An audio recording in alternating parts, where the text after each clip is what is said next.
Boa noite, amada igreja. Vamos dar início ao culto solene nosso Senhor Deus. Vamos todos ficar em pé e vamos começar a abrir esse culto solene nosso Senhor com uma pergunta do catecismo puritano. A primeira pergunta do catecismo puritano. Eu lerei a pergunta e os irmãos vão ler a resposta. A primeira pergunta do catecismo puritano diz assim: qual é o objetivo principal do homem? O objetivo principal do homem é glorificar a Deus e ter comunhão com Ele para sempre. Amém. Oremos. Senhor Deus, Pai amado, todo-poderoso, Senhor Jesus, Deus de toda a honra, toda a glória e todo louvor, meu Pai. Senhor Deus, obrigado, Senhor Deus, por tudo que tens feito na nossa vida, Senhor Jesus, nos ter trazido aqui na tua casa de oração, meu Pai, para te louvar, para te cultuar, meu Pai. Senhor Deus, somos gratos por tudo que fizeste em nossas vidas, meu Pai, pois o homem não recebe coisa alguma do que do céu não vem dado, Senhor Deus. Senhor Deus, obrigado que tenhas cuidado de nós, desde o nosso amanhecer ao nosso anoitecer, meu Pai. Nos alimentando com a Tua palavra, Senhor Deus, hoje pela manhã, meu Pai, e o Senhor nos trazendo aqui, Senhor, para a Tua casa, meu Pai. Senhor, sabemos o quão criminosos nós somos, Senhor Jesus. Sabemos o quão falhos nós somos, meu Pai. Assim, meu Pai, nós chegamos a Ti, Senhor Deus, já dizendo, meu Pai, que somos criminosos, meu Pai, pois desobedecemos somente a Ti, meu Pai. Senhor Deus, nos quebranta nossos corações, meu Pai. Que o Senhor venha, Senhor Jesus, nos dar arrependimento, meu Pai. Nos achegar até a Ti, meu Pai, para confessarmos, Senhor Jesus, que falhamos, meu Pai. Falhamos no nosso agir, falhamos em nossas mentes, meu Pai, nosso pensar, nossas atitudes, Senhor Jesus. E que o Senhor venha, Senhor Jesus, quebrantar nossos corações, porque somos réus confessos, meu Pai. Não tem o que fazer, meu Pai, a não ser confessar, meu Pai, nossos crimes diante de Ti, meu Pai. Pois nós mesmos, Senhor Jesus, não somos capazes de nada, meu Pai, a não ser Te desobedecer, Senhor Jesus. Que o Senhor venha nos capacitar, meu Pai.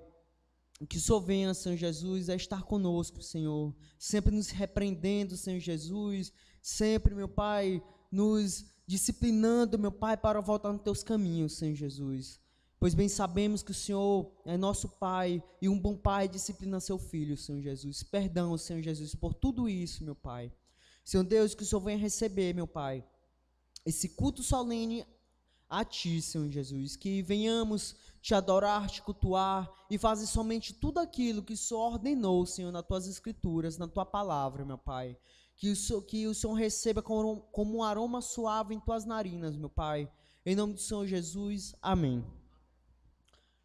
Ainda de pé, vamos fazer um recitativo que se encontra em Romanos, capítulo 13, versículo 1. À medida que eu for lendo, os irmãos vão repetindo. Todo homem esteja sujeito às autoridades superiores. Todo homem esteja sujeito às autoridades superiores, Porque não há autoridade que não proceda de Deus. porque não há autoridade que não proceda de Deus. E as autoridades que existem foram por ele instituídas. E as autoridades que existem foram por Ele instituídas. Amém. Podem citar, irmãos. Vamos entoar um louvor, Salmo número 1. Chamo à frente o irmão Mike para entoar esse louvor.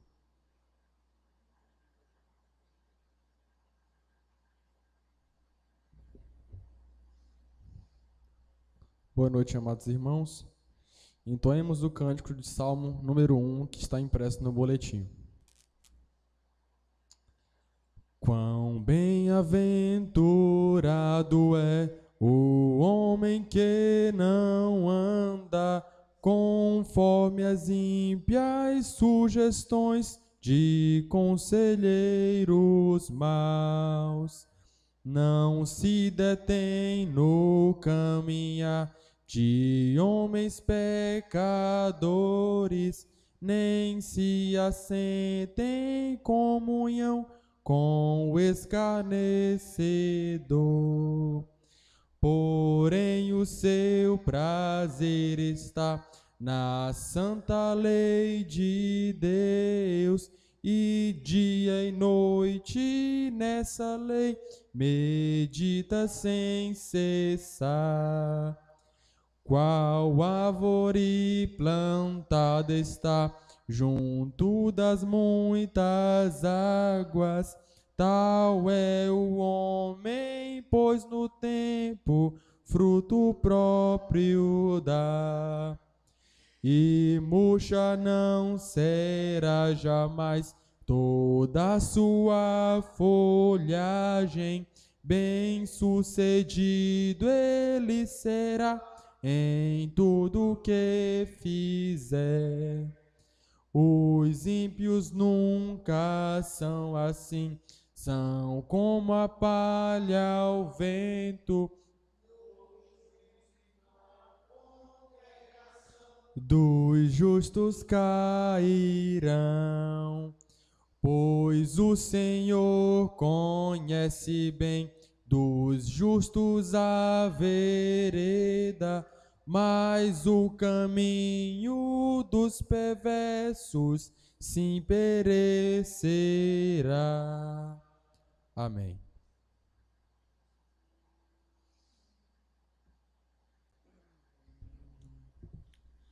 Nesse momento de leitura bíblica, vamos ficar em pé e abrir em Deuteronômio capítulo 5, capítulo 1, do versículo 1 ao 25. Estamos dando início hoje ao livro de Deuteronômio, terminamos hoje pela manhã o livro de Números.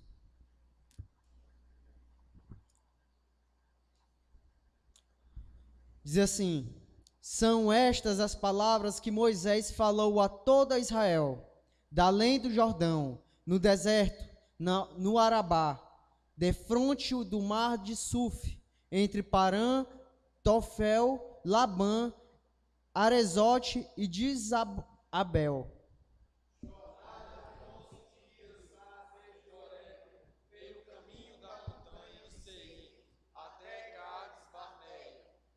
Sucedeu que, no ano 40º, no primeiro dia do 11º mês, falou Moisés aos filhos de Israel, segundo tudo que o Senhor lhe mandara a respeito deles. Depois que feriu a Sion, rei dos amorreus, que habitava em Esbom, e a Og, rei de Bazã, que habitava em Astarote, em Edrei, Além do Jordão, na terra de Moabe, encarregou-se Moisés de explicar esta lei, dizendo: Senhor nosso Deus nos falou em Horebe, dizendo: tempo bastante haveis estado neste monte. voltai-vos a partir, ide à região montanhosa dos amorreus e a todos os seus vizinhos na Arabá, e a região montanhosa e a baixada, e ao Neguebe, e à costa marítima, terra dos cananeus, e a do Líbano, até ao grande rio Eufrates. Eis aqui a terra que eu pus diante de vós, entrai e possuí a terra que o Senhor, por juramento, deu a vossos pais, Abraão, Isaque e Jacó, a eles e a sua descendência depois deles. Nesse mesmo tempo, e vos disse: eu sozinho não poderei levar-vos. O Senhor vosso Deus os tem multiplicado, e eis que já hoje sois multidão, como as estrelas dos céus. 11. O Senhor, Deus de vossos pais, vos faça 1000 vezes mais numerosos do que sois e vos abençoe, como vos prometeu. Como suportaria eu sozinho o vosso peso, a vossa carga e a vossa contenda? Tornai-vos homens sábios, inteligentes e experimentados, segundo as vossas tribos, para que os ponha por vossas cabeças. Então me respondestes e dissestes: é bom cumprir a palavra que tens falado. Tomei, pois, os cabeças de vossas tribos, homens sábios e experimentados, e os fiz cabeça entre vós, chefes de milhares, chefes de 100, chefes de 50, chefes de 10 e oficiais, segundo as vossas tribos. Nesse mesmo tempo, ordenei a vossos juízes, dizendo: ouvi a causa entre vossos irmãos e julgai justamente entre um homem e seu irmão, ou estrangeiro que está com ele. Não sereis parciais no juízo, ouvireis tanto o pequeno como o grande, não tomereis a face de ninguém, porque o juízo é de Deus. Porém, a causa que vos for demasiadamente difícil, fareis vir a mim, e eu a ouvirei. Assim, naquele tempo, vos ordenei todas as coisas que haveis de fazer. 19. Então, partimos de Herobe e caminhamos por todo aquele grande e terrível deserto que vistes, pelo caminho da região montanhosa dos amorreus, como o Senhor, nosso Deus, nos ordenará. E chegamos a Cádiz Barneia. Então eu vos disse: tendes chegado à região montanhosa dos amorreus, que o Senhor nosso Deus nos dá.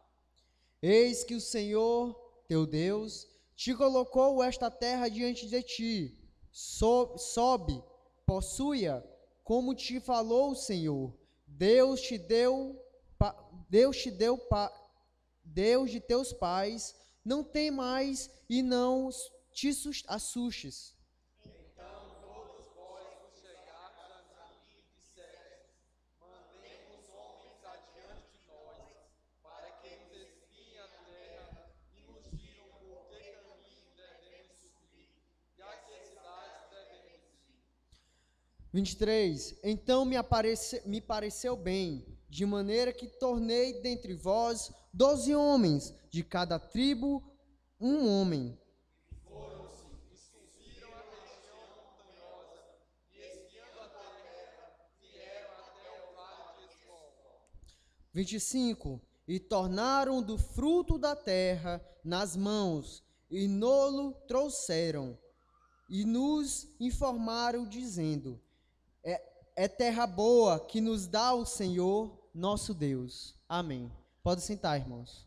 Chamo à frente o irmão Nelson para entoarmos mais um louvor a Deus, hino do cantor cristão número 135.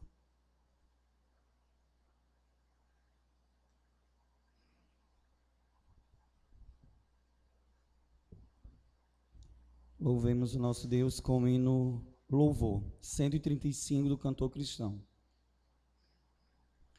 Louvamos-te, ó Deus, pelo dom de Jesus, que por nós pecadores foi morto na cruz. Aleluia, toda glória te rendemos sem fim. Aleluia, tua graça imploramos, amém. Louvamos-te, ó Deus, e a teu Filho de amor, que foi morto, mas vive supremo Senhor. Aleluia, toda glória te rendemos sem fim. Aleluia, tua graça imploramos, amém. Louvamos-te, ó Deus, pelo Espírito luz, que nos tira das trevas e a Cristo conduz.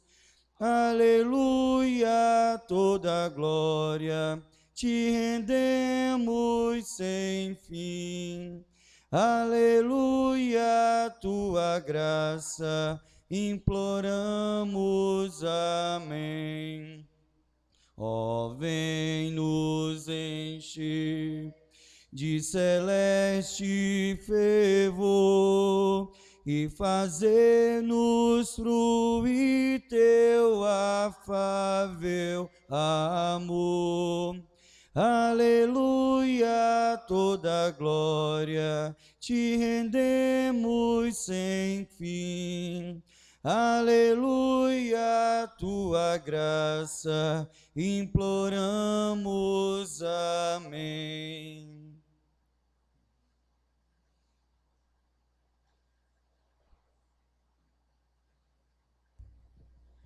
Nesse momento de intercessão, chama à frente o presbítero Laurindo para fazer orações por alguns pedidos.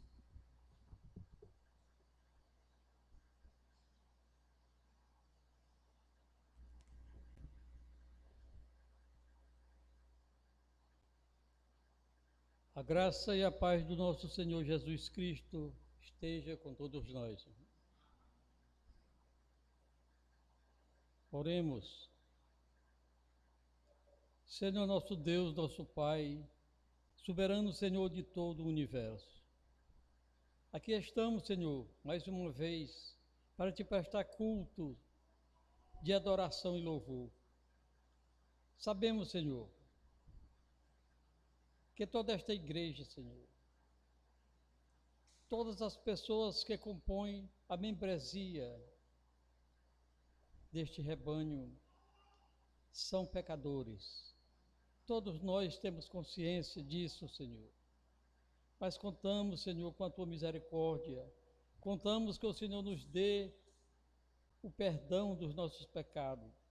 Nos faça, Senhor, receber o arrependimento para que possamos comungar contigo diariamente. Ó Senhor Deus, Pai amado, te pedimos por cada membro desta igreja, Senhor, que hoje o Senhor trouxe para este templo, para ouvir a tua palavra, Senhor, para ouvir os ensinamentos que o Senhor deixou para que examinássemos, para que estudássemos e aplicássemos a nossa vida. Senhor nosso Deus e Pai, abençoa de forma semelhante àqueles que hoje, por um motivo que o Senhor bem sabe, não compareceram. Mas o Senhor é piedoso, o Senhor é misericordioso, e o Senhor é o Deus da justiça e sabe o que fazer. Nos dá, Senhor, muita paz para contigo, Senhor. Alivia a nossa consciência de nossa grande carga de pecado, dos momentos em que temos falhado para os nossos deveres para contigo, Senhor. Te pedimos, Senhor, que se compadeça, que o Senhor ouça a nossa súplica e nos abençoe cada vez mais, Senhor. Abençoa, Senhor, toda esta igreja, todas as congregações que fazem parte desta igreja, que está situada no estado de Pernambuco, na cidade de Caruaru, e também situada em Teresina, no estado do Piauí. Abençoa aqueles membros, Senhor, daquelas congregações. Que as suas famílias sejam todas confortadas por Ti, Senhor. Seja suprida de tudo aquilo que necessitam. Que o Senhor possa abençoá-los de modo todo especial. E nos convença, Senhor, principalmente aqueles que ainda têm dúvida de que só o Senhor é o Salvador, de que só o Senhor é suficiente e nada mais. Muito obrigado, Senhor, por ouvir a nossa súplica. Bem sabemos, Senhor, que neste momento os teus olhos estão fixos nesta igreja e nas congregações. Sabemos, Senhor, que o Senhor conhece o coração de cada um que aqui está, de cada um daqueles que hoje não compareceram. Pois para Ti, Senhor, o nosso coração é um coração transparente, um coração que o Senhor vê tudo, onde nada se pode ocultar dos Teus olhos santos e justos. Mas confiamos, Senhor, na Tua misericórdia. Sabemos, Senhor, que o Senhor designou para cada um de nós uma missão nesta terra. E sabemos que no momento exato o Senhor nos fará cumprir esta missão. Obrigado, Senhor, por nos dar a força suficiente para que não possamos passar o tempo todo reclamando, para que não possamos estar envolvidos em contenda, Senhor, porque nós sabemos que o Senhor não se agrada de tais atos. Ainda, Senhor, eu te peço pelo presbitério desta igreja, Senhor, formada pelo pastor desta igreja, pastor Jorge, onde o Senhor colocou nesta igreja para dirigir os destinos, para guiar os passos de cada membro, para aconselhar, para ensinar a Tua palavra, Senhor. E sabemos, Senhor, que o Senhor fornece a ele a inteligência e a sabedoria necessária para tal. Abençoa a sua vida, Senhor. Abençoa a sua vida profissional nesta igreja e nas congregações, a sua vida familiar, Senhor. Estendo essas orações à sua esposa e os seus filhos, Senhor. E de modo especial, o Senhor abençoe a todos.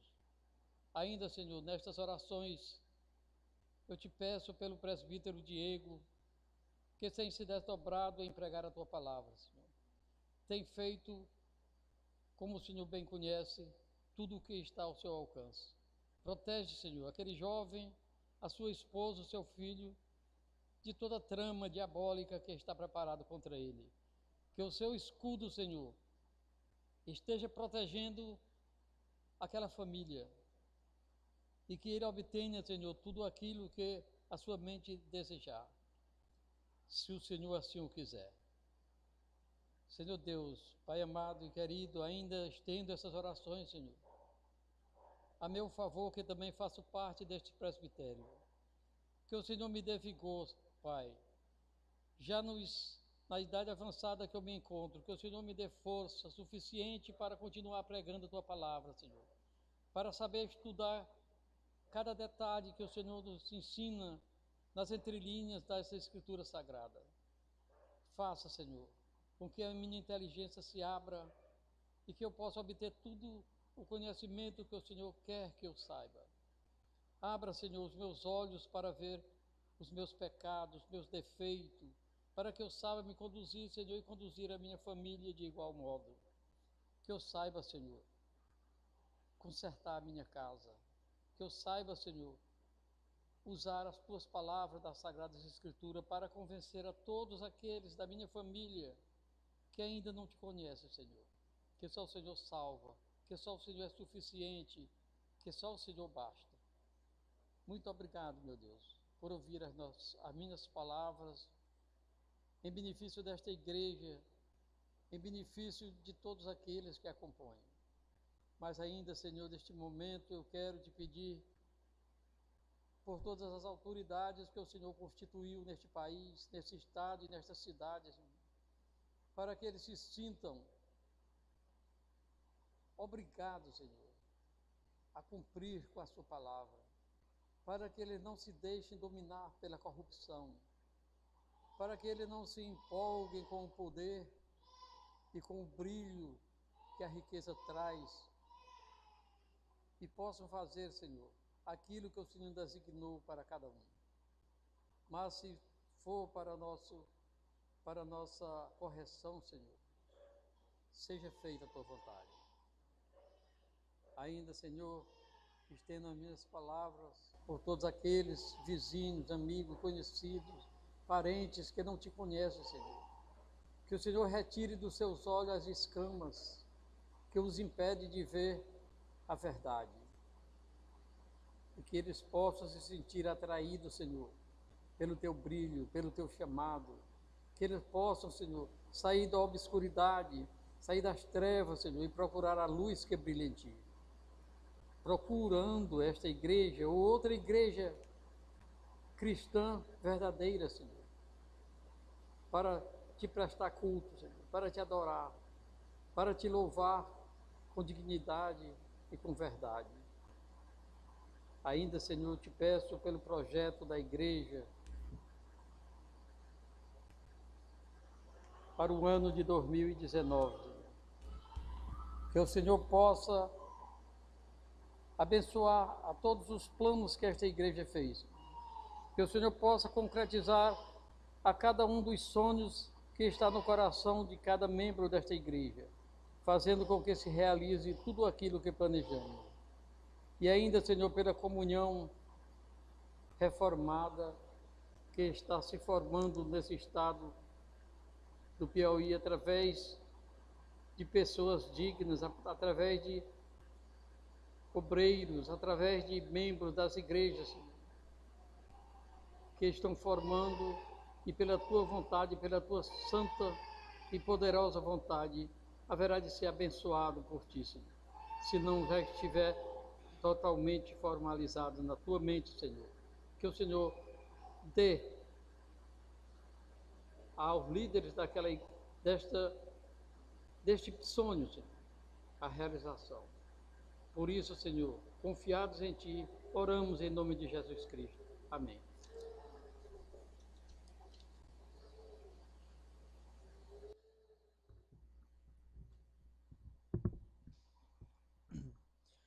Nesse momento de ofertório, vamos abrir em Malaquias capítulo 3, versículos do 8 ao 10. Diz assim: Roubará o homem a Deus? Todavia vós me roubais, e dizeis: em que te roubamos? Nos dízimos e nas ofertas. Com maldição sois amaldiçoados, porque a mim me roubais, vós, a nação toda. Trazei todos os dízimos à casa do tesouro, para que haja mantimento na minha casa, e provai-me nisto, diz o Senhor dos Exércitos, se eu não vos abrir as janelas do céu, e não derramar sobre vós bênçãos sem medida. Amém. Quem trouxe seus dízimos e ofertas, depositem no gasofilaço.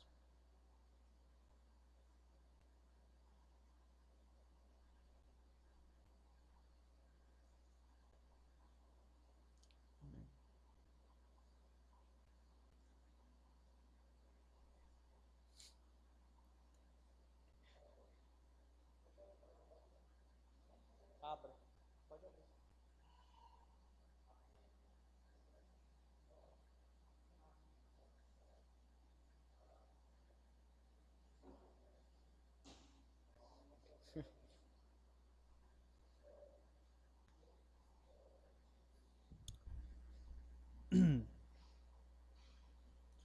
Peço que o irmão Mike esteja orando pelos dízimos e as ofertas recolhidas e pela pregação da noite.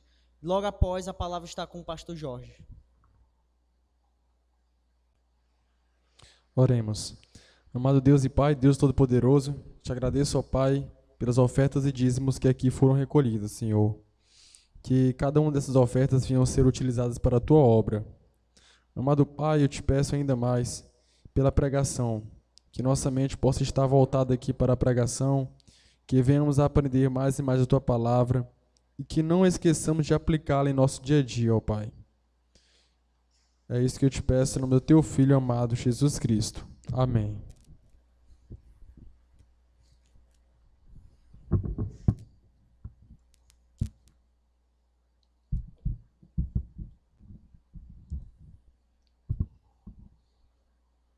Boa noite, irmãos e irmãs. Convido a todos a ficarem de pé e abrirem suas Bíblias no texto que servirá de base para a nossa pregação e exposição da palavra de Deus nesta noite, ainda dando sequência a uma série de pregações e exposições que estamos fazendo da palavra de Deus e seguindo esse ritmo. Hoje à noite, dando sequência ao livro de Hebreus. Hebreus, ainda no capítulo 2. Convido os irmãos a lerem dos versículos 11 a 18. Hebreus, capítulo 2, versículos de 11 a 18. Na verdade, eu vou ler do versículo 10 até o versículo 18, porque o versículo 10 ele encerrou o nosso primeiro bloco, e do versículo 11 seguinte ele dá sequência, então, para trazer lembrado o que nós vimos anteriormente. Eu vou citar já isso no momento da introdução, aí seguindo, versículo 10 ao versículo 18. Porque convinha que aquele por cuja causa e por quem todas as coisas existem, conduzindo muitos filhos à glória, aperfeiçoasse por meio do sofrimento o autor da salvação deles. Pois, tanto o que santifica como os que são santificados, todos vêm de um só. Por isso é que ele não se envergonha de lhes chamar irmãos, dizendo, versículo 12, a meus irmãos declarei o teu nome, cantar-te-ei louvores no meio da congregação. E outra vez, eu porei neles a minha confiança, e ainda, eis aqui estou eu e os filhos que Deus me deu. Visto, pois, que os filhos têm participação comum de carne e sangue, destes também ele igualmente participou, para que por sua morte destruísse aquele que tinha o poder da morte, a saber, o diabo, e livrasse a todos que, pelo pavor da morte, estavam sujeitos à escravidão por toda a vida. Pois ele, evidentemente, não socorre a anjos, mas socorre a descendência de Abraão. Por isso mesmo, convinha que, em todas as coisas, se tornasse semelhante aos irmãos, para ser misericordioso e fiel, sumo sacerdote nas coisas referentes a Deus, e para fazer propiciação pelos pecados do povo. Pois naquilo que ele mesmo sofreu, tendo sido tentado, é poderoso para socorrer os que são tentados. Amém. A igreja pode sentar-se. O tema da nossa mensagem nesta noite, que faz o conteúdo desses versos aí, do versículo 11 ao versículo 18, encerrando assim, se Deus nos permitir nesta noite, o capítulo 2, para logo em breve adentrarmos o capítulo 3 e o conteúdo dele aqui registrado. O tema que nos surge entre as entrelinhas desses versos é a glória de Cristo. É o tema da nossa mensagem nesta noite, a glória de Cristo. E à medida que nós avançarmos, nós vamos evidenciar e vamos destacar aí esse tema que já encontramos nas entrelinhas. Quem está familiarizado com a leitura do texto, você já pode ver que esse tema, ele aparece aí nesses versos que compõem esta segunda parte do capítulo 2. E como de praxe, como é já uma rotina nossa ao expor a palavra de Deus, nós vamos usar e usamos nosso momento de pregação e exposição da palavra de Deus em 3 momentos: introdução, primeira parte, segunda parte, e geralmente fazemos a aplicação. Então, hoje não quebramos assim, não vamos quebrar essa rotina. Nesse momento de introdução, eu quero e devo preparar a mente de vocês para o que nós vamos encontrar aqui no relato do autor dessa epístola. E como você pode bem notar, a ênfase dele desde o capítulo 1 e vai até o início e o fim do capítulo 5, começo do capítulo 6, ele dá uma pausa no seu tema central acerca de Cristo Jesus, mas do capítulo 7 em diante, ele volta ao tema principal de sua carta. Do conteúdo de sua carta é evidenciar a pessoa de Cristo Jesus como profeta, sacerdote e rei. É a tônica do conteúdo de todos os 13 capítulos que faz esse livro de Hebreus, ok? E no nosso primeiro momento, há cerca de 2 semanas passadas, nós mostramos o que o autor vinha destacando acerca da pessoa de Cristo Jesus, bem como a sua paixão. É tanto que eu deixei vocês, nós ficamos no último momento, até aí do versículo 5 ao versículo 10, dizendo assim, versículo 10, porque convinha que aquele E eu quero destacar aqui, nesse momento de introdução, que aquele está se referindo, enfim, a qualquer pessoa. Isso foi uma tradução de Almeida. Ele não só ficou numa tradução, mas também ele ficou numa interpretação do texto. Aqui ele fica muito aberto. Por dedução e por inferência, nós deduzimos ou inferimos que esteja se referindo a Cristo Jesus, e que o é de verdade. Mas quando abatemos e averiguamos os originais, isto é, o original que foi escrito este livro, na língua que ele foi escrita, ele está se referindo direta e explicitamente à pessoa de Cristo Jesus. Não tem aquele, mas sim a Jesus como rei, sacerdote, profeta e Deus.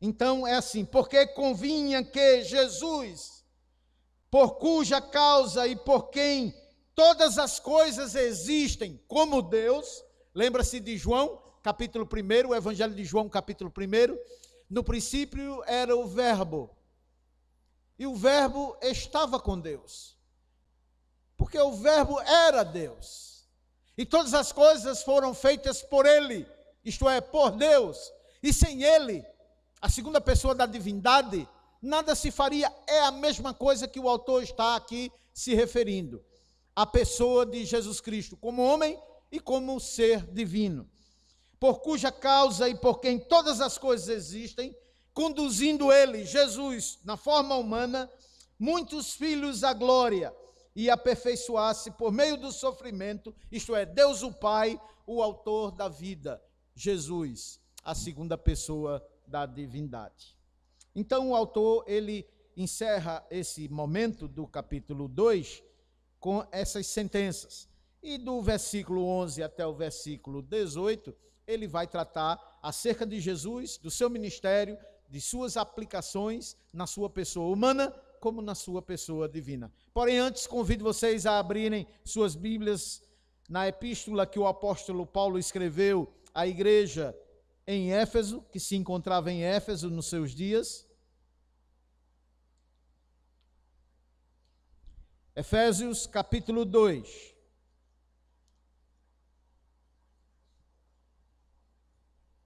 E eu vou ler do verso 1 a 7. Acompanhe a leitura. Efésios capítulo 2, versículos de 1 a 7.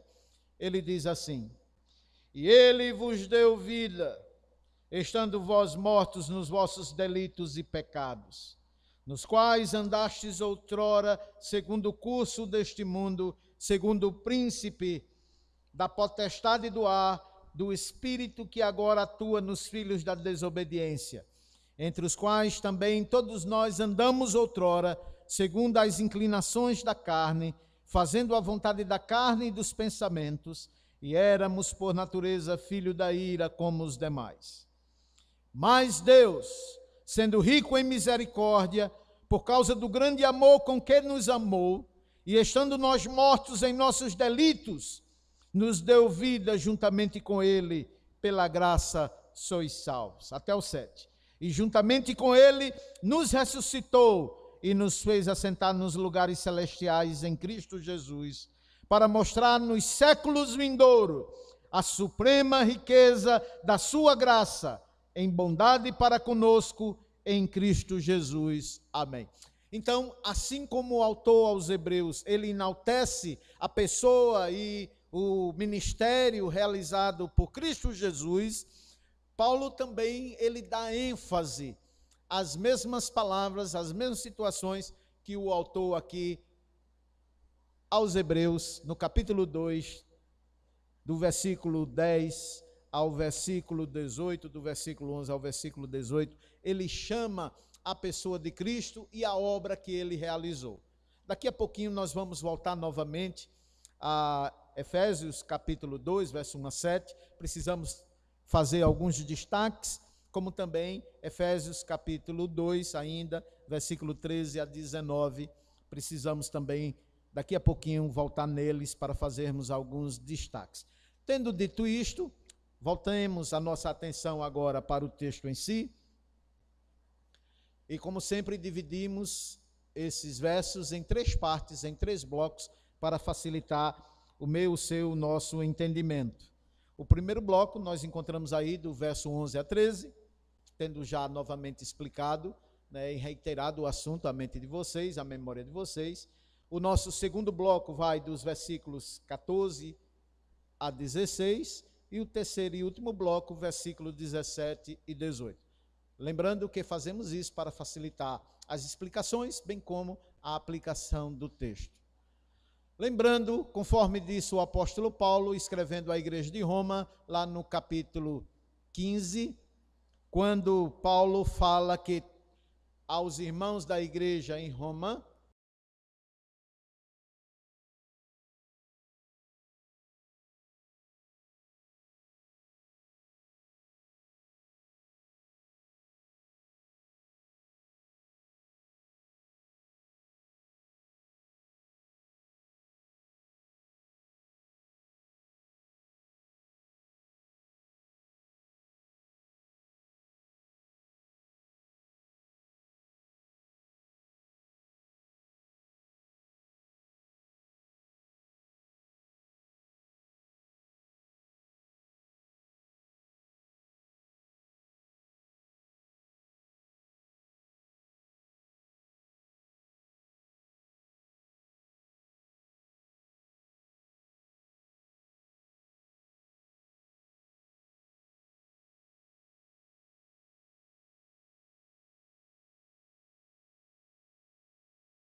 outrora foi escrito, para o nosso ensino foi escrito, a fim de que, pela paciência e pela consolação das Escrituras, tenhamos esperança.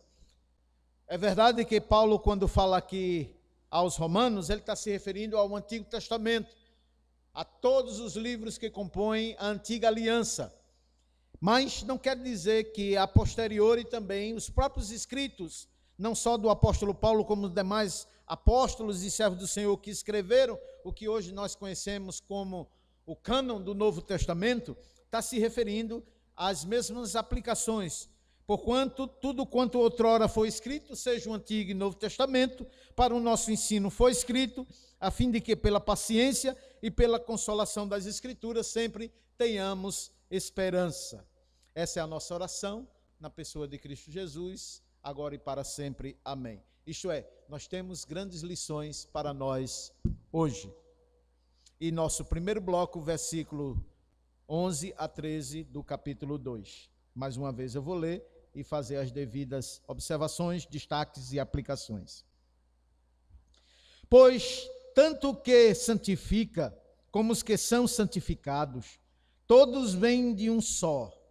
Por isso é que ele não se envergonha de lhe chamar irmãos, dizendo: a meus irmãos declarei o teu nome, cantar-te-ei louvores no meio da congregação, e outra vez eu porei neles a minha confiança, e ainda, eis aqui estou eu e os filhos que Deus me deu. Vamos agora aos destaques do primeiro bloco, do verso 11 a 13. Afinal, o que é que o autor está aqui a descrever e fazer com que os irmãos, os primeiros leitores deste livro, no primeiro século ainda, como eles deveriam ler e entender essa passagem. Pois bem, no versículo 11, os irmãos que estão atentos veem que ele ainda está adentra o que ele falou no verso 9 e 10 do capítulo 2. É tanto que ele diz: pois, ou à vista de tudo o que ele havia falado, tanto o que santifica, como os que são santificados, todos vêm de um só. Afinal, o que é que o autor está aqui destacando? O que é que ele quer que você e eu, nós entendamos? Primeiro, que o fato de termos sido alcançados pela manifestação da graça de Deus em nossas vidas, a graça, ela não vem só, ela sempre vem e veio acompanhada de outros atributos pelos quais Deus assim determinou no que tange a salvação do homem.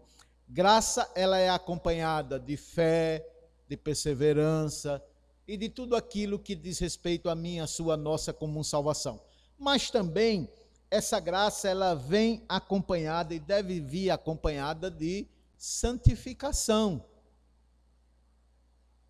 Daí o autor dizer que o elemento santificação operante na sua vida é, primeiro, a vinda dos céus, de Deus.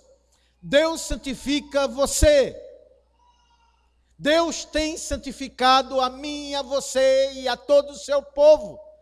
Lembra que esta tônica, essa verdade, esta colocação, ela tem um imperativo não só no Novo Testamento, mas ela advém desde o Antigo Testamento. Quando Deus, o povo ainda lá no deserto, ele dizia: sede santos, porque eu sou santo. É uma prerrogativa divina. Deus tem o poder de santificar seu próprio povo, à medida que nos aproximamos ou nos aproximemos dele. Deus é um agente santificador, evidentemente mediante os meios que ele mesmo determinou, da sua pessoa, né? Deus o Pai, o Filho, o Espírito Santo, como também os meios ordinários que ele delegou para isso.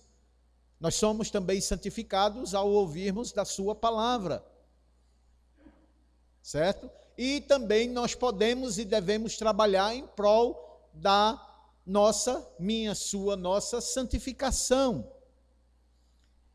A santificação, ela não só diz respeito a Deus, o Pai, o Filho e o Espírito, mas ela diz também respeito a você, a mim, a nós. Temos por obrigação de trabalharmos em prol da nossa comum santificação.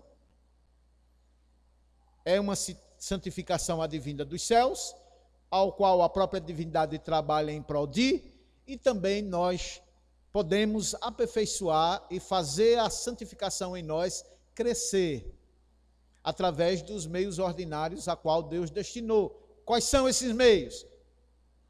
O ouvir da palavra de Deus, o ler, entender e aplicar a palavra de Deus. E à medida que nós fazemos isso, que você faz essas tarefas, nós vimos isso pela manhã, a nossa santificação, ela vai mais e mais progredindo, mais e mais sendo conformada à imagem de Deus. Podemos dizer que a santificação, ela pertence a uma dicotomia.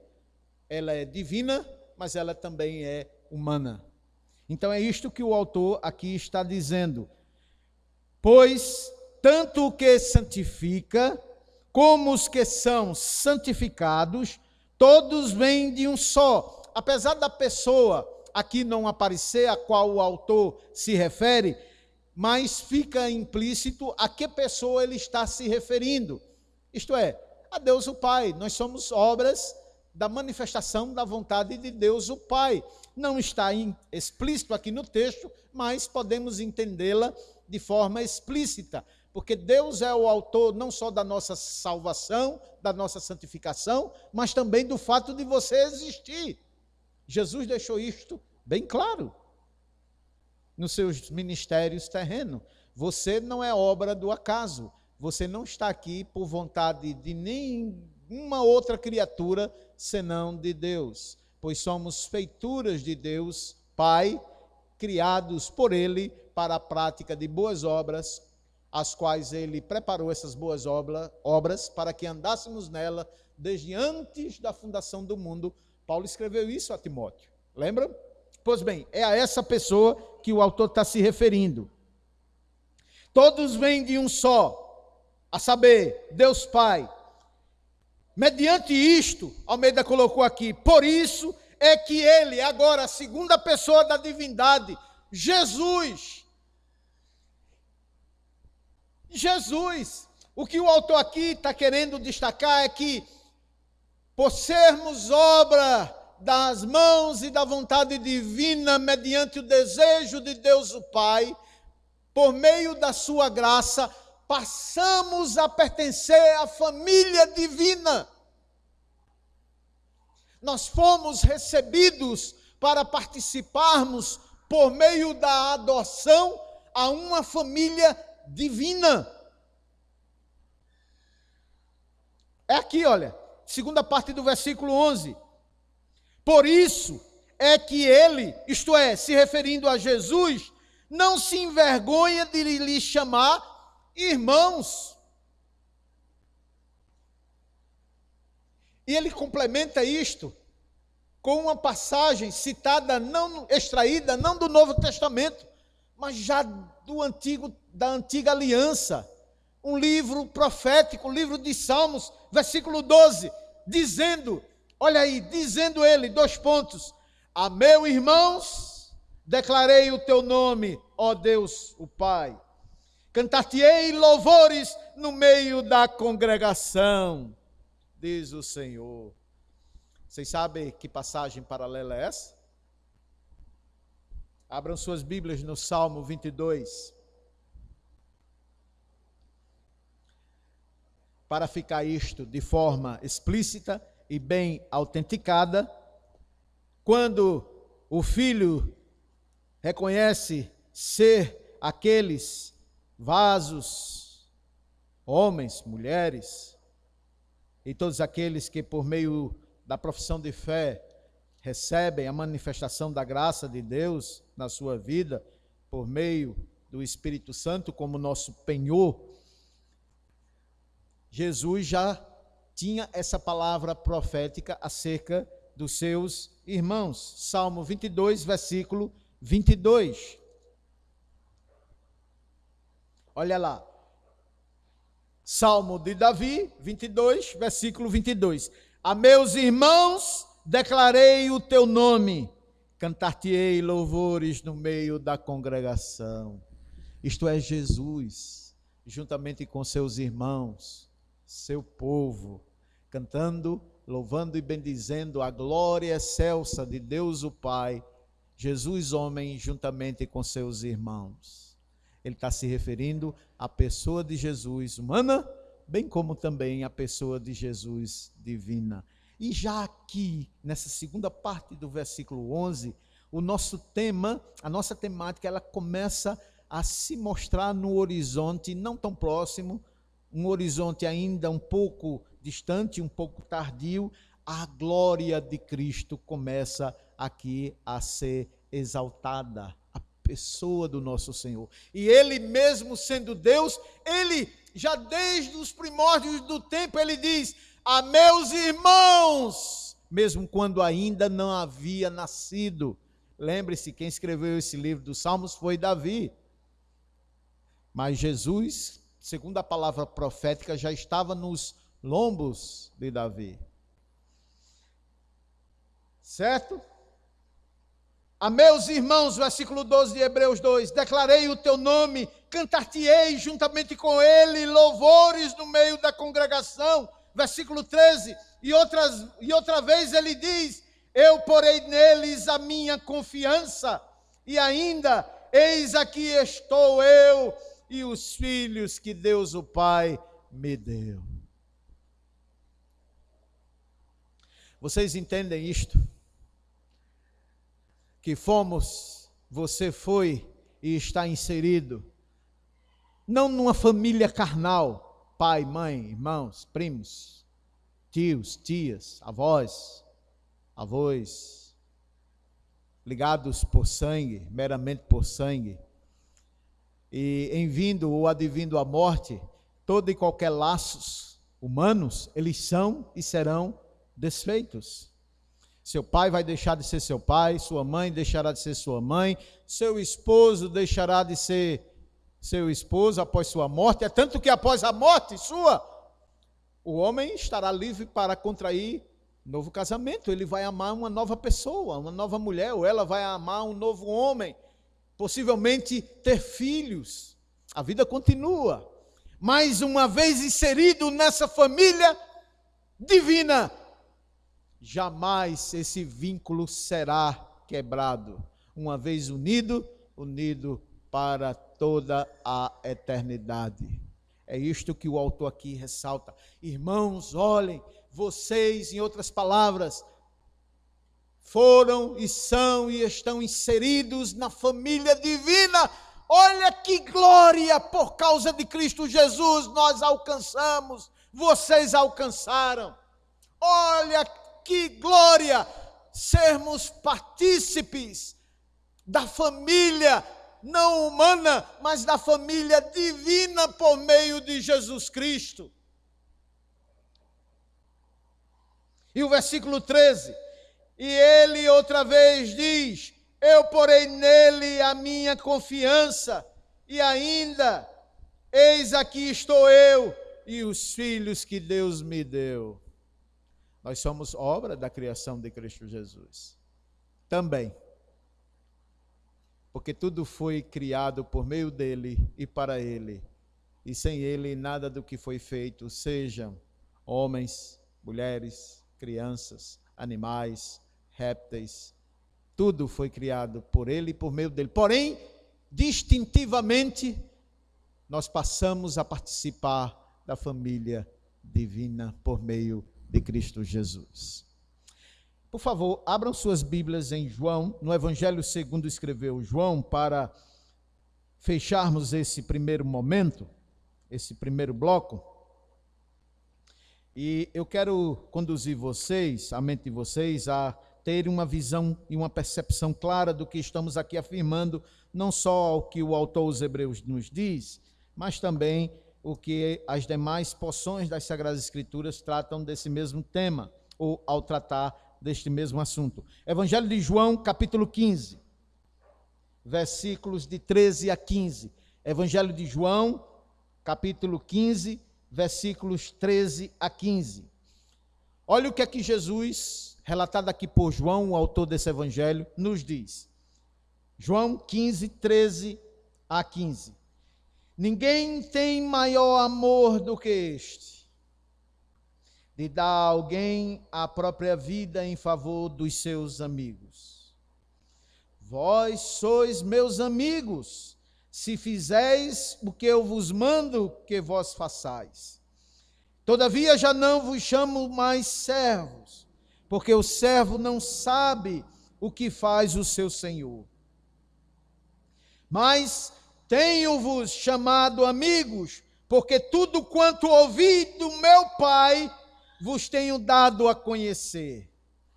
Não fostes vós que me escolhestes a mim, pelo contrário, eu quem vos escolhi a vós outros, e vos designei para que vardes e deis frutos, e o vosso fruto permaneça, a fim de que tudo quanto pedirdes ao Pai em meu nome, Ele vô-lo conceda. Olha aí que coisa maravilhosa. Jesus ouve do Pai que, ao findar Ele o seu sacrifício, não só ele como homem, mas também todos aqueles que na pessoa dele estiverem, serão recebidos, assim como Jesus o foi, pela pessoa da família divina. O Pai, o Filho e o Espírito Santo. E isto é tão glorioso, tão marcante, tão definitivo em nossas vidas, que lembre-se, nada do que é relatado aqui no livro de Hebreus, no capítulo 2, do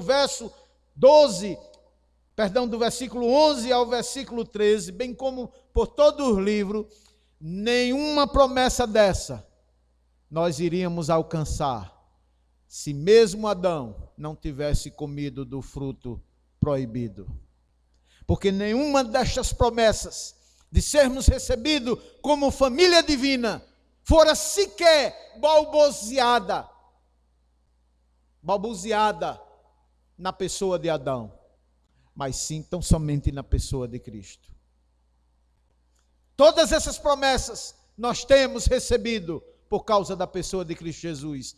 E nem mesmo Adão, se não tivesse transgredido o mandamento, jamais, possivelmente, alcançaria tamanho poder e glória de pertencermos à família divina. A ponto, como diz Paulo, de clamarmos Abba, a palavra hebraica que nós hoje conhecemos por Pai. Dito isto, vamos ao nosso segundo bloco, a nossa segunda parte, do versículo 14 a 16. O autor prossegue na sua narrativa. Visto, pois, que os filhos têm participação comum de carne e sangue, Destes também ele, mais uma vez, Almeida coloca aqui ele, um pronome, né? Não pronome, mas algo indefinido. Por dedução você vê que se aplica a Cristo Jesus, porém, no original o texto é definitivo. Jesus, daqui a pouco eu vou destacar isto. Porém, destes também ele igualmente participou, para que, por meio da sua morte, ele, Jesus, destruísse aquele que tinha o poder da morte, a saber, o diabo. Segundo a tradução aqui de Almeida. Segunda parte, versículos 14 a 16. E livrasse a todos que, pelo pavor da morte, estavam sujeitos à escravidão por toda a vida. Pois ele, versículo 16, evidentemente não socorre a anjos, mas socorre a descendência de Abraão. Tendo dito isto, vamos voltar ao versículo 14 do nosso segundo bloco. Ele diz: visto, pois, que os filhos têm participação comum de carne e sangue, evidentemente ele está se referindo a nós, como filhos e filhas do Senhor, fomos criados do pó da terra. E disse Deus, Gênesis capítulo 2, façamos o homem à nossa imagem e semelhança. E diz o texto, e soprou Deus num boneco de barro que ele tinha formado do chão, da terra, e soprou em suas narinas o fôlego de vida, e o homem passou a ser alma vivente. Isto é, ele passou a ter carne e sangue. É o que o autor aqui está se referindo. Por os filhos de Deus serem ou terem sido constituídos de carne e sangue, assim também Jesus. Não foi o plano de Deus no pacto eterno que Jesus assumisse a nossa natureza? Assim também ele tinha que participar de carne e sangue. Jesus tinha que ser, uma vez que ele é meu irmão, oriundos como homens do mesmo Pai, ele tinha que ser também formado de carne e sangue. Ele tinha que ser homem, como ele é, homem, carne e sangue.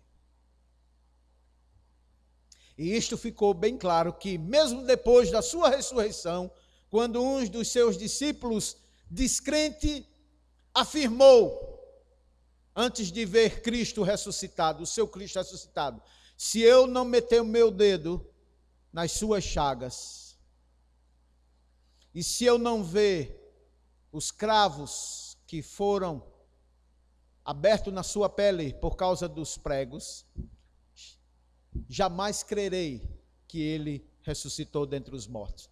E Jesus, logo ao findar da sua palavra, Jesus aparece no meio deles e diz, lembram dele?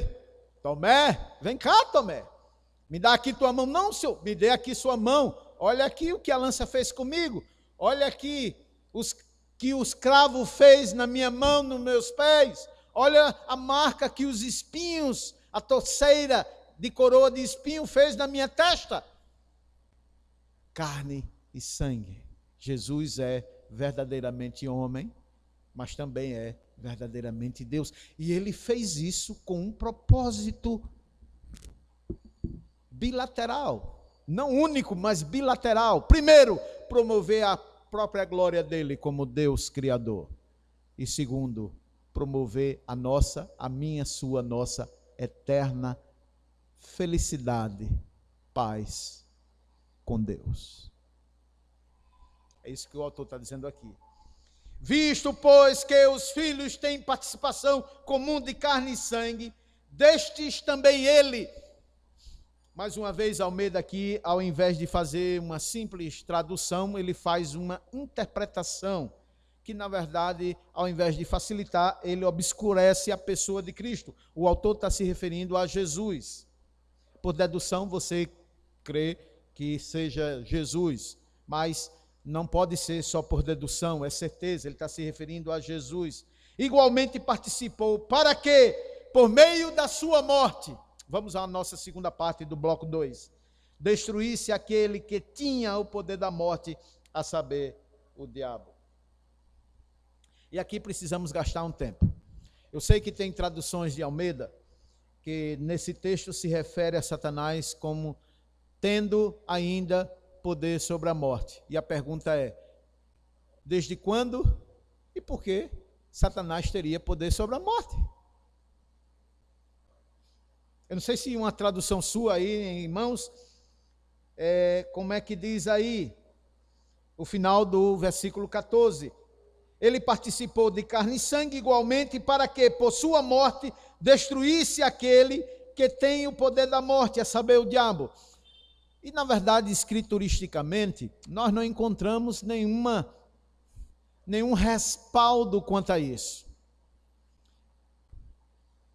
O que as Escrituras nos mostram é outra coisa acerca de Satanás, e não que ele tinha ou tivesse o poder sobre a morte, senão quando a ele delegada.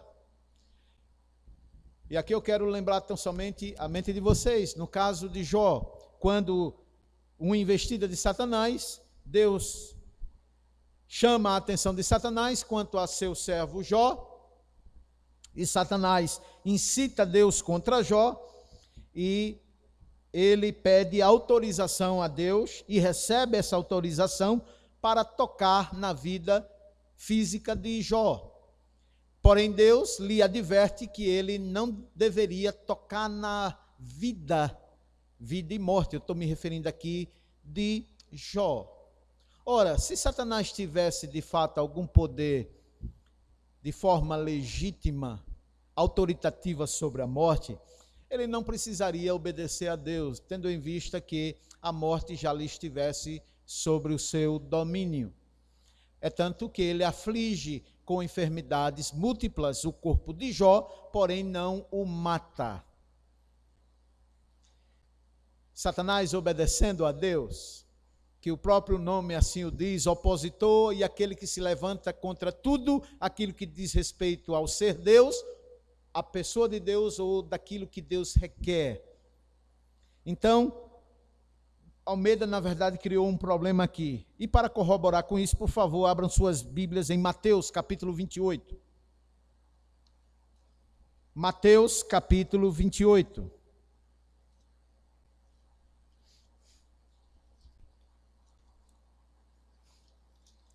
Mateus 28, versículo 18. Mateus aqui relata os últimos momentos de Jesus ressurreto aqui na terra, que logo depois ele iria ser assunto aos céus. O próprio Jesus disse, Mateus 28, versículo 18, Jesus, aproximando-se dos seus discípulos, falou-lhes dizendo: toda a autoridade me foi dada no céu e na terra.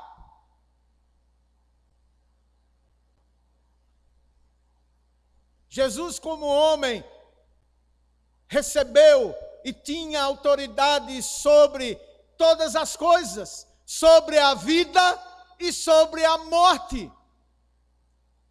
Quem foi que ressuscitou Lázaro? Foi o diabo ou foi Jesus? Jesus não apela em nenhum momento para o diabo como o detentor autoritativo do poder da morte, como se a morte tivesse debaixo de sua total autoridade. Pelo contrário, lembre-se, quando Jesus chegou diante do túmulo de Lázaro, disse: Pai, eu sei que o Senhor sempre me ouve, mas eu falo assim, para que estes que agora me ouvem, creiam que o Senhor me enviou. Lázaro, vem para fora.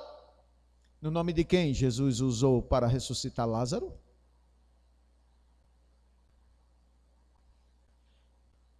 Mas pastor, aqui em Mateus capítulo 28, versículo 18, não fala explicitamente de quem na verdade é ou pesa a autoridade final sobre a morte.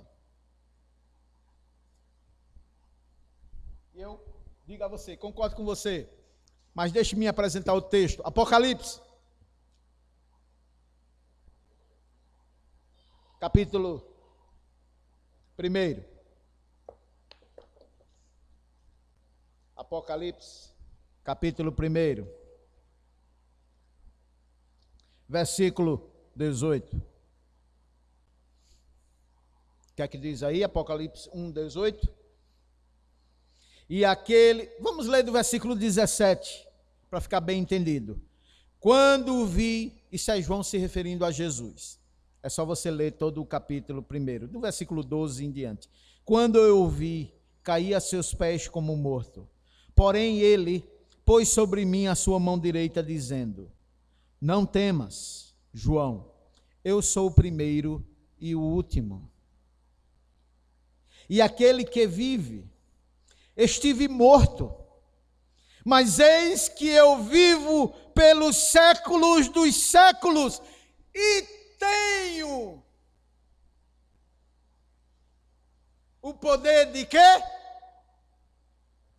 Das chaves da morte e do inferno. Quem é que tem e sempre teve o poder da morte? Satanás? Então como é que Almeida, que traduziu a Bíblia, coloca aquele que tem o poder? Satanás nunca teve. Sempre foi Jesus. Sempre foi Deus como prerrogativa divina. Deus, poder da morte. E não o diabo. O diabo teve sim autoridades e tem autoridade sobre este mundo e sobre as pessoas incrédulas. Lembra lá de Mateus capítulo 4, quando Mateus narra a tentação de Jesus, que o diabo leva Jesus, transporta ele até o cimo do monte e diz: Jesus, se o Senhor prostrado me adorar, está vendo esses reinos aqui? Eu te darei porque ele me foi entregue. Ah, isso sim ele tem. Perdão, teve. Quando Adão abdicou de suas autoridades e prerrogativas recebidas por Deus, prerrogativas divinas, ele abdicou e Satanás usurpou esse poder temporariamente. Ah, quanto a isso, Satanás de fato teve e tem. É tanto que João escreveu: o mundo jaz sobre o maligno, mas a autoridade sobre quem morre e quem deixará de morrer nunca esteve debaixo do seu poder. Ok? Voltando ao nosso texto lá em Hebreus. Há outros textos que poderíamos dar ênfase quanto a isto. Eu apenas alistei 2 passagens, mas são na verdade 7 passagens que corroboram com isso. Mas vamos seguir adiante. Nosso terceiro e último bloco, versículos 13 a 19. Perdão, versículo 17 e 18. Terceiro bloco, versículo 17 e 18. Perdão pelo lapso aqui. Mas antes, deixe continuar o versículo 16. Pois ele, evidentemente, não socorre a anjos, mas socorre a descendência de Abraão. Daqui a pouco eu falo sobre isso.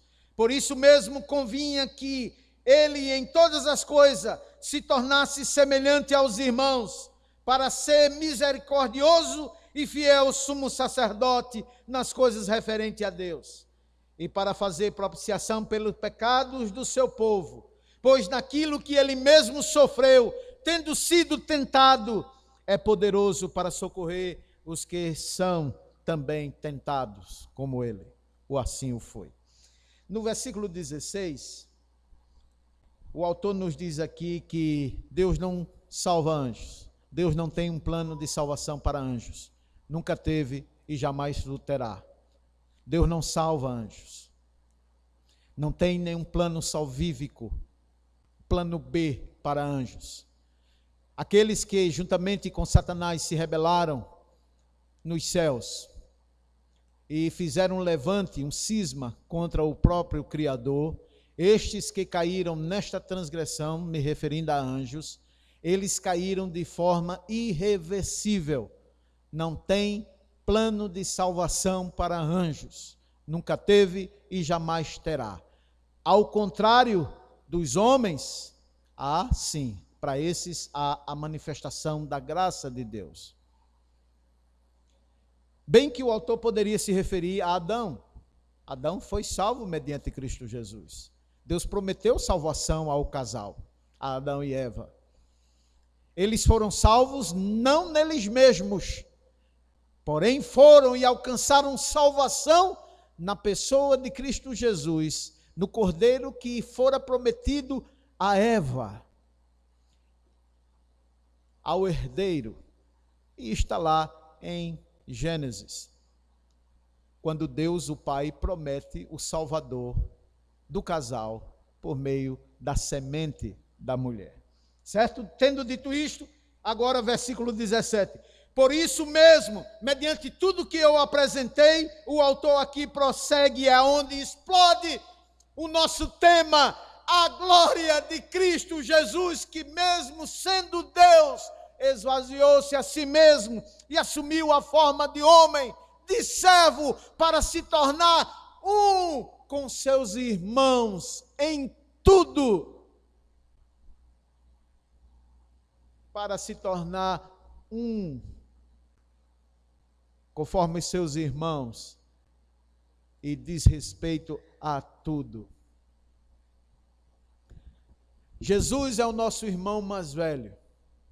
Porém, nós não podemos qualificar Jesus sendo o nosso irmão mais velho daquilo que nós temos presenciado com nossos irmãos, digamos assim, carnais. Geralmente o irmão mais velho sempre malvada, machuca a irmã mais nova, o irmão mais novo. Ele se arroga ter maior autoridade. Diga se não é. Ele sempre quer ser o queridinho da casa, o segundo chefe em comando, não é? Geralmente é o que acontece nos lares, nas famílias, porém não é o caso aqui de Jesus. Jesus não é o nosso irmão mais velho, maldoso, prepotente, arrogante, narcisista.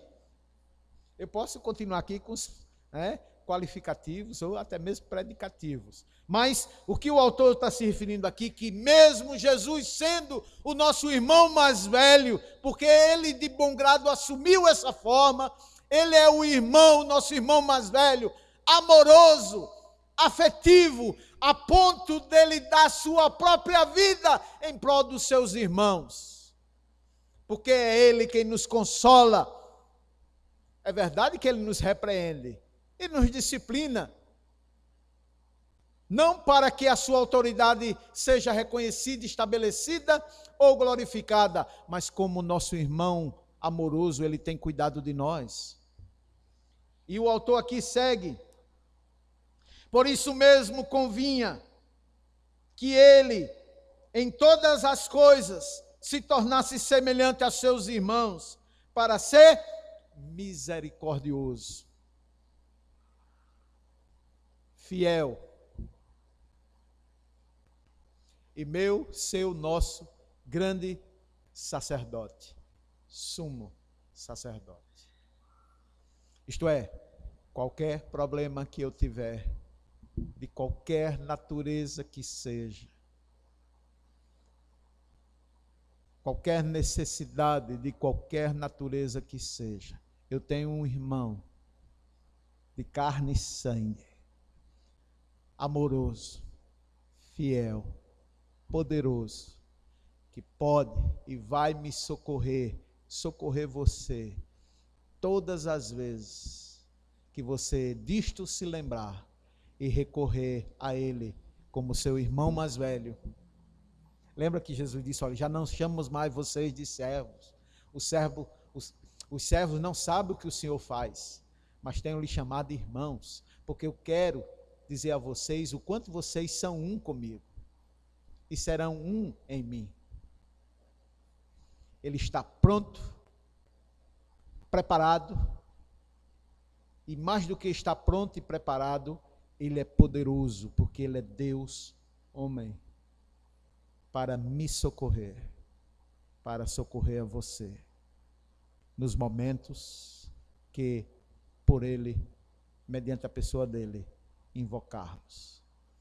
A ponto de ele trazer salvação, não salvação de vida, mas salvação em meio às tentações. Lembre-se, não é coisa boa mexer com Satanás. Satanás continua ainda com as suas autoridades. Não sabemos porquê, mas Deus o sabe. Aprove a Deus permitir isto.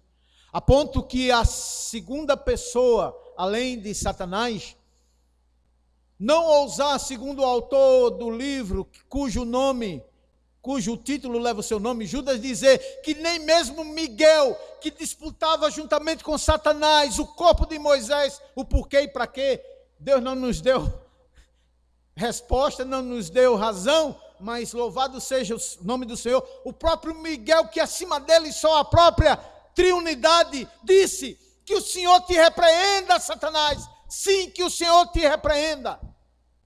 Então Satanás ainda tem autoridade, cuja autoridade acima dele somente a própria triunidade. E o texto está nos dizendo aqui que quando ele, Satanás, que ruge como leão, buscando alguém para tragar. Satanás é comparado, assim como o Messias, a um leão. Satanás ruge como um leão, vencido, carcomido pelo próprio Jesus. Quando ele vier me tentar, você precisa se lembrar de pedir socorro a Jesus. Você sozinho, você não vai aguentar. Porque ele vem tão somente para possivelmente matar, possivelmente roubar, possivelmente destruir. É assim? Ele só vem para matar, roubar e destruir, porque ele é poderoso para isso. E só quem pode vencê-lo é Cristo Jesus. Como homem, porque foi o único a vencer, como homem, em carne e sangue, a Lúcifer, ao antigo Lúcifer, a Satanás. E o próprio Jesus disse isso, lembra? Se um valente entrar na casa de um valente, e o valente, dono da casa, ser mais valente do que aquele camarada que está entrando na casa dele, o que quer entrar na casa desse valente vai levar uma surra, vai apanhar, vai perder. Porém, se aquele que quer entrar na casa desse valente for mais valente do que o dono da casa, esse sim prevalecerá. E Jesus disse: eu sou esse valente. Eu destruo e posso destruir o diabo e todas as suas hordas. Querem ver isso? Abram suas Bíblias em Colossenses, capítulo 2.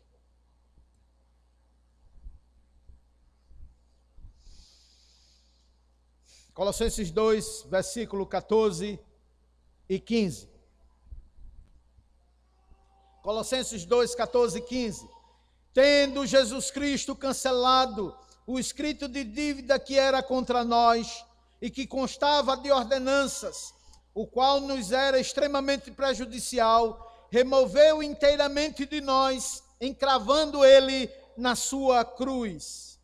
E, versículo 15, despojando os principados e potestades, publicamente expôs Satanás e suas hordas ao desprezo, triunfando deles na cruz.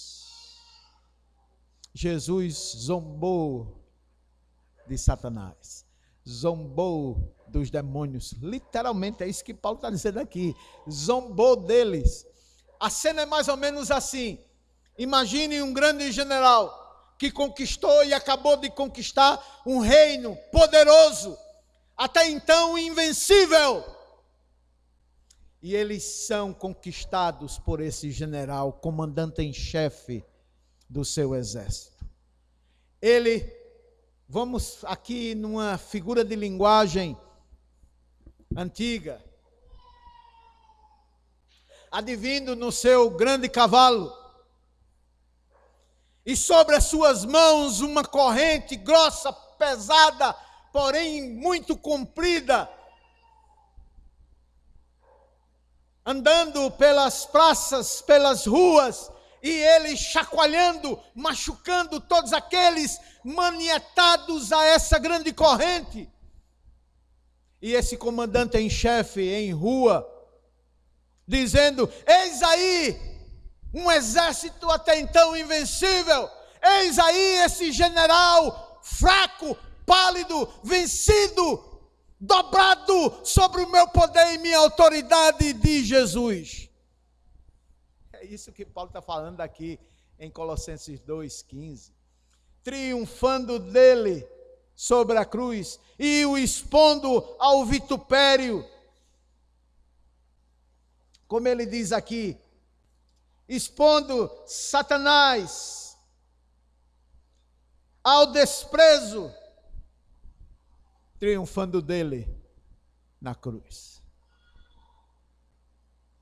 Por isso que João também escreveu em uma de suas epístolas: jovens, eu vos escrevo porque já vencestes na pessoa de Jesus o maligno.